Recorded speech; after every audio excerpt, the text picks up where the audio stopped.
বন্ধুরা দেখো, আমি 3টে নাইটি কিনেছি, জানো তো? আমি ঘরে বসে কিন্তু কিনেছি। একটা দিদি আছে, সে অনেক দিনের পুরনো, আমার যতদিন ধরে বিয়ে হয়েছে সেই আমাকে দেয়। তাই নাইটি নিয়েছি 3টে, 3জনের। আমারটা আমি কিন্তু পরে নিয়েছি, পরে এখন পুজো করলাম, আমারটা পরে নিয়েছি। আর একটা হচ্ছে আমার মেয়ে।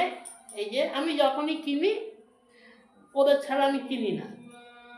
এই যে কেমন হয়েছে দেখ, বললো তো তোমরা কেমন হয়েছে? এই দেখো। আর এই একটা, দুটো ছাপাটা একই কিন্তু কালারটা আলাদা। একটা লাল আছে, একটা চেরি কালার আছে। এই যে, কেমন হয়েছে তোমরা জানিও। একটা মেয়ে আছে আর একটা আরেকজনের আছে, ওটা পরে বলবো। তা কেমন হয়েছে দেখো, বলো।